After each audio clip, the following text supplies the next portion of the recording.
progress. We heard coming out of the drug company today about their vaccine candidate, and we want to take it out now to a bit of politics news. Fox's own Madeline Rivera is joining us from Wilmington, Delaware, where she's been following all things about the Biden-Harris transition and any of the news coming out of that today. Now, Maddie, we know the former vice president, the president-elect, spoke to some labor leaders and some big CEOs today. What was the nature of that speech about?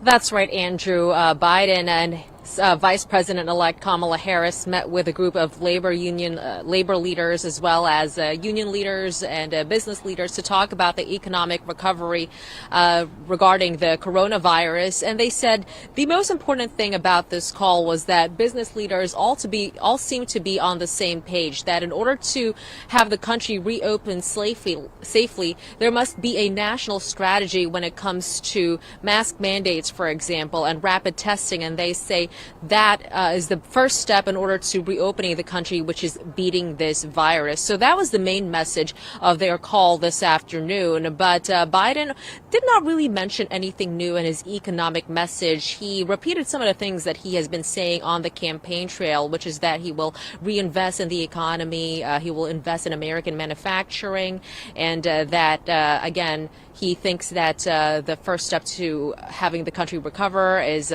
having a national strategy to beat this virus, Andrew.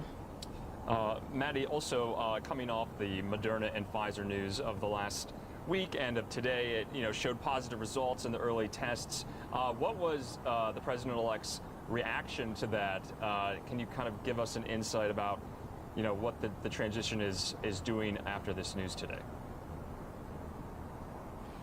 Well, Biden called it positive news, but he did say that his main concern right now is that, again, the General Services Administration has not officially recognized him as president-elect, and therefore there hasn't been a lot of coordination with the Trump administration, which he says could compromise the vaccine distribution planning. So he says that's the most important thing. He says even though Moderna and Pfizer have showed promising results in their early tests, if you can't distribute a vaccine, then what good really is that vaccine? So that's his main concern, Andrew, and he says that President Trump has politicized the news surrounding the vaccine, so he's hoping that they can get over this and have some sort of smooth transition so they can work together on vaccine distribution planning, Andrew.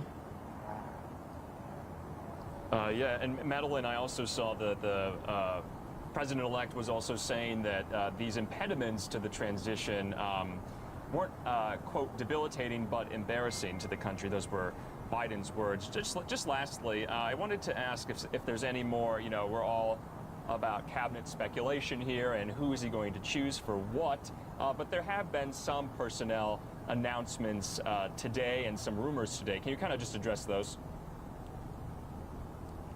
Right, they're rumors right now. They aren't announcements just yet.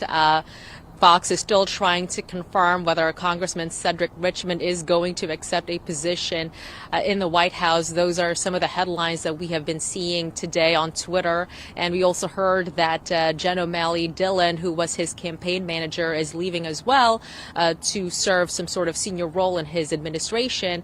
Again, these are rumors right now. We don't have these confirmed, even though other credible outlets like NBC News and Bloomberg have reported this. But we do have some calls out to confirm this information. I will say, though, that Congressman Richmond has been a very prominent surrogate for the president-elect during the campaign trail. We saw him often out of the campaign trail. He was always on news outlets defending Biden and obviously supporting Biden. And so it wouldn't be surprising to see Congressman Richmond take some sort of senior role in his administration. And he will have a news conference tomorrow in New Orleans, actually, to talk about the future of his congressional district in Louisiana. So we're probably going to get more answers regarding his future plans. So we'll just have to see, Andrew. All right, Fox's Madeline Rivera there for us in Wilmington, Delaware, who's following all things Biden-Harris transition going forward in these last remaining months of 2020. Maddie, thanks so much. Thanks, Andrew. All right, well, that was a great live report there about what the new administration is thinking and the personnel that they're thinking to hire. Obviously, like Maddie said, there's kind of just rumor and speculation right now. So we'll be following that as well all throughout the weeks ahead. We wanted to just take you out now, kind of reset here and go to a commercial break, 2 minutes. Stick with us here on News Now from Fox.